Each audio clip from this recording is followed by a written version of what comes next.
Hello everybody. Today in this video I'm going to explain about the OOPS features. Now what are these OOPS features? OOPS stands for Object Oriented Programming Structure. So what are the OOPS features we are having? We have class, object, encapsulation, polymorphism, abstraction, inheritance, association, aggregation and composition. These are the OOPS features. Now first we'll see the difference between class and object. What is a class actually? Class is a container which is a collection of data members and methods used to provide security. That is, the class provides security to the data members and the methods. Whereas object is an instance of the class or class variable. And whenever class is defined, no memory is allocated for its data members. That is, without an object, no memory is allocated for the data members in the class. So whenever an object is created, sufficient memory space is allocated for the data members of the class.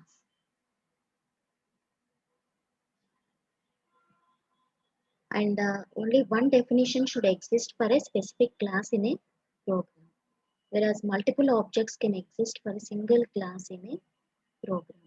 So this is the difference between class and the object. Next we'll see uh, the encapsulation. Now, what do you mean by encapsulation? Encapsulation is one of the important features of OOPS, that is, combining of data members and methods in a single unit is known as encapsulation.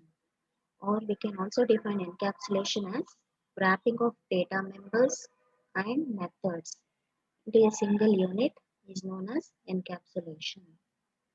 And any class which is having data members and methods is an example of encapsulation. So we can say that class is the best example for encapsulation. And next one is the abstraction. Now what do you mean by abstraction? The process of creating user-defined data types is known as data abstraction. Actually, the main advantage of data abstraction is hiding of data. That is providing the security to the data. What is the main goal of abstraction? The main goal of abstraction is hiding of data, that is providing security for the data from unauthorized methods or classes. And in Java, class concept can be used to create the user-defined data types, which provides more security for the data from unauthorized classes and the from the unauthorized classes by placing within the container. That is, the class, what does it do? It provides more security for the data members and the methods by defining the user-defined, by using user-defined data types. So in Java language, data abstraction can be achieved using the class concept. Next is the, so I will show you an example for abstraction.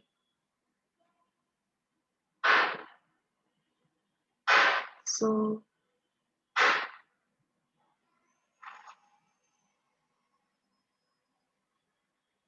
okay, uh, first we'll study about this inheritance, then we go for abstraction. Now, what do you mean by inheritance? Actually, what is inheritance?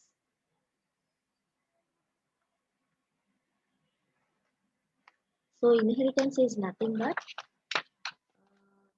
it is the mechanism used to extend the properties of one class into another class, or it is the mechanism to create new class from the existing class. So, uh, now what are the advantages of inheritance? Reuse. The first advantage is reusability.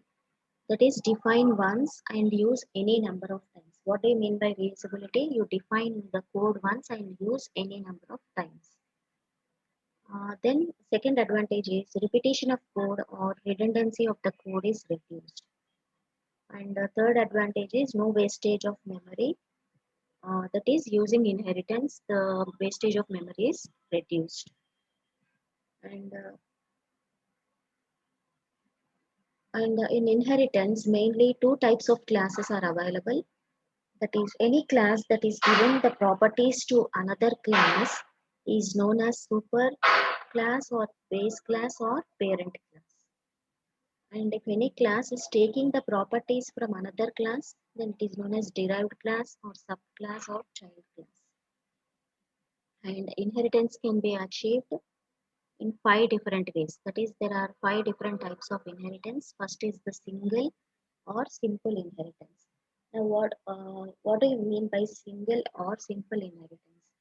Whenever the properties of only one class are inherited or extended into another class, then it is known as single or simple inheritance. I will show you the examples. That is how to do the programming for this inheritance. Second one is the multi-level inheritance. Now, what do you mean by multi-level inheritance? Extending the properties of multiple classes in a sequential or chain process is known as multi-level inheritance. And third one is the multiple inheritance. What do you mean by multiple inheritance? Extending the properties of multiple classes into a single class is known as multiple inheritance. So Java does not support multiple inheritance at the class level, but it can be achieved using interfaces. That is, Java does not support multiple inheritance at class level. Why Java does not support multiple inheritance at class level? Because of ambiguity. That is, whenever multiple classes are having same properties with the same name, then it leads to confusion to the processor at the time of inheriting all these classes into another single class. Next one is the hierarchical inheritance. That is, inheriting the properties of one class into multiple classes is known as hierarchical inheritance. And last one is the hybrid inheritance. That is, combination of the above any two inheritances is known as hybrid inheritance. Here in the inheritance, the Java inheritance can be achieved using extends keyword, and the derived class name can be any user defined name which takes the properties of the base class or the parent class. And extends is the keyword in Java used to achieve inheritance. And base class name can be any user defined name which gives properties to a derived class. And before existing of the derived class, the base class should be declared compulsorily. And after inheritance, all the properties of the base class, that is the data members or methods, are available in the context of the derived class. And whenever we don't want to access all the properties of the base class into derived class, then those should be preceded by a private keyword. And whenever an object is created for derived class,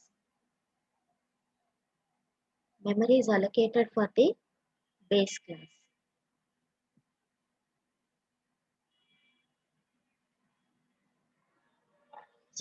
Whenever an object is created for a derived class, then memory is allocated for the base class properties first, then later to the derived class properties. So inheritance can be restricted using the final keyword in Java. So now I will explain the this. Now I'll explain these types of inheritances in detail. First is the simple or single inheritance. So this is an example for simple or single inheritance. Now what do you mean by simple or single inheritance? Simple inheritance is nothing but whenever the properties of only one class are inherited or extended into another class, then it is known as simple or single inheritance. So here what is happening? I am taking a class animal, and inside the class animal I am defining a method void eat. Its return type is void, and I'm printing the system.out.println eating inside this function eat. Then I'm taking this animal is the parent class here, or the base class or super class. Then I am defining one more class, the child class or the derived class, class dog extends animal. Here dog is the child class or the derived class. And inside this derived class, I'm defining one more method void bark, and I'm printing system.out.println barking. Then I'm taking a one more class, class single, where I'm taking the public static void main method. Inside that, I'm creating an object for the derived class. Dog d equal to new dog. Here dog is the derived class, d is the derived class object. Then I'm accessing the both the methods, that is the method in the child class as well as method in the parent class using the derived class object. So this is known as single or simple inheritance. Now if you run this program, what do you get the output? You get the output is eating as well as barking. First barking, uh, okay, t dot bark means first the output is displayed as barking. Since this child class is in, since this parent class method is inherited into the child class, this method is also invoked. Next, eating is displayed here. This is the simple or single inheritance. Now, next is the multi-level inheritance. Now, what do you mean by multi-level inheritance? Extending the properties of multiple classes in a sequential or a chain process is known as multi-level inheritance. So, if you consider multi-level inheritance, here I am taking one class animal, and inside that I am taking one function eat. I am displaying as system.out.println eating. Then I am taking one more child class dog one. Class dog one extends the parent class animal one. Inside that I am defining the method bark. Then I am printing system.out.println barking. Then I am taking one more child class baby dog extends dog one. That is, this baby dog is the child class for the dog one, and this dog one is the child class for the parent class animal one. So this is a chain process. This whole thing is a chain process. And this weep method is inside the baby dog class. Inside that weep method, I am printing system.out.println weeping. Now I am taking a main method class here, and I am creating an object for the child class baby dog. B is the object for the baby dog, and I am calling all the three methods, that is d dot weep, d dot bark, and d dot eat. Because this is in a chain process, all the three methods can be invoked using the baby dog object. So if you run this method, sorry, if you run this program, what do you get the output?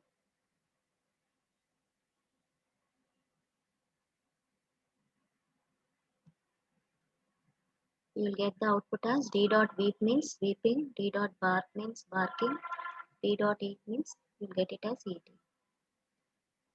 So this is known as multi-level inheritance.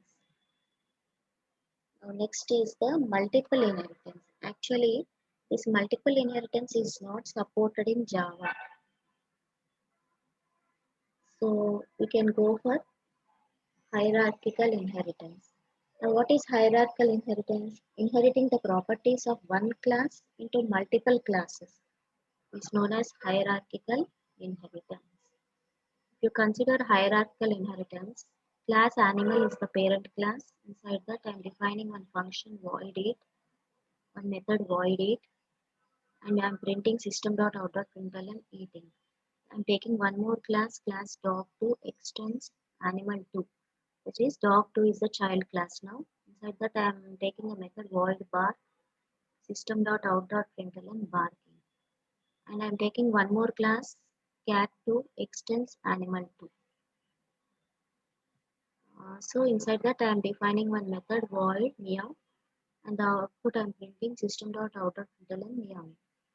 So now what is happening here? Only animal 2 is the parent class here. For both dog 2 and the cat 2, animal 2 is the parent class. And dog 2 and cat 2 are the child classes for this animal 2. This is known as hierarchical inheritance. Now I am creating the object for the cat 2. Cat 2 c equal to new cat 2 inside the main method. And I'm invoking the meow method using the cat 2 object. And I can also invoke the eat method. I can invoke the eat method of the animal 2, but I cannot invoke the bark method of dog 2 because cat 2 is not extending dog 2. So if you invoke like that, you will get a compile time error. So now we'll see the output now.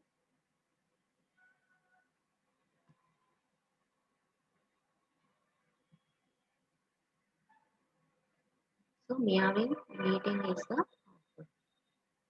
This is hierarchical inheritance. Next is the hybrid inheritance is nothing but the combination of above any two inheritances is known as hybrid inheritance. Uh,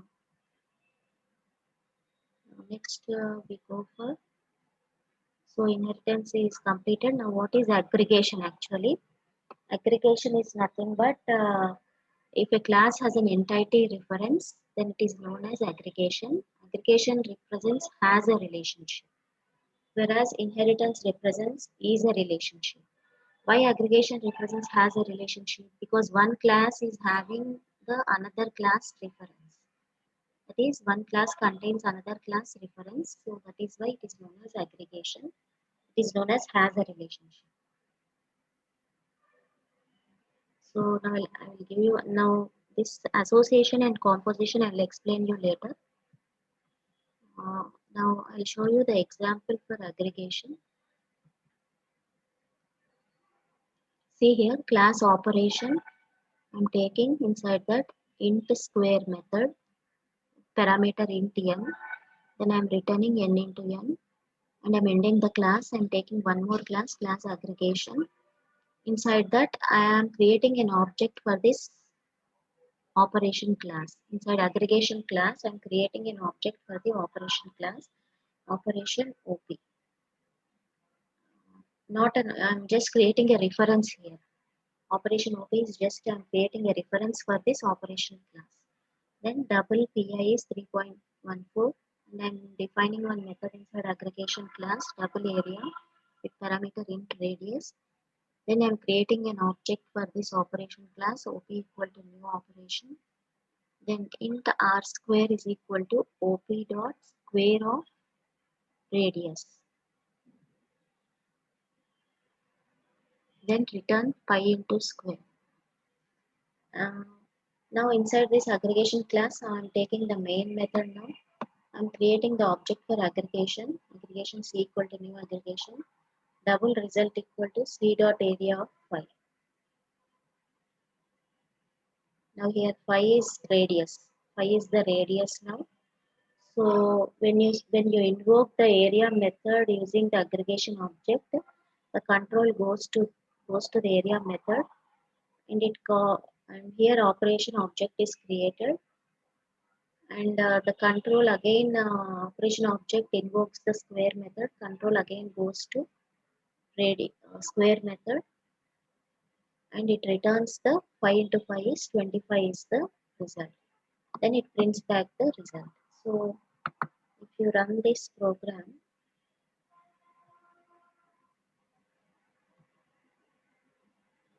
so what do you get the result? You get the result as 78.5. That is 5 into 5 is the result. Sorry, 5 into 5 is returned here. Then here pi again pi into r square. It will return this method returns pi into r square, that is 3.14 into 25, that is printed as the result 78.5. Now next is polymorphism. Now what do you mean by polymorphism? Polymorphism is nothing but the ability of an object to exist in multiple forms is known as polymorphism.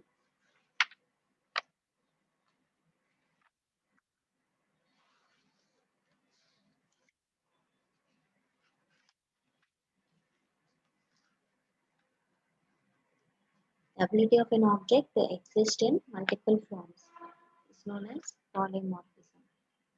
Now, this polymorphism is of two types: runtime polymorphism and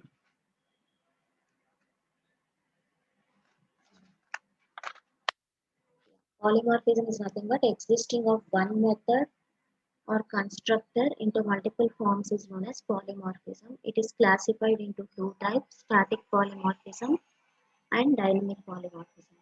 The main advantage of polymorphism is burden on the processor and the user is reduced at the time of execution. That is, instead of using multiple methods or constructors, single method or constructor can be used to perform the various operations. This is the advantage of polymorphism. Now, first we'll see what is static polymorphism. Whenever an object is binding with methods of class at the compilation time, then it is known as static polymorphism or early binding. And this can be achieved using overloading. It is overloading concept. The scope of overloading is within the same class.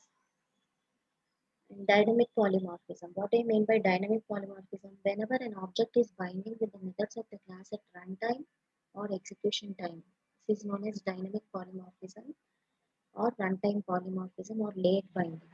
This can be achieved using overriding. So this dynamic polymorphism can be achieved using overriding concept. That is, overriding, the scope of overriding is within the different class. And inheritance is mandatory to achieve the dynamic polymorphism. Now, what I mean by overloading, whenever any method, okay, this overloading concept I'll discuss later.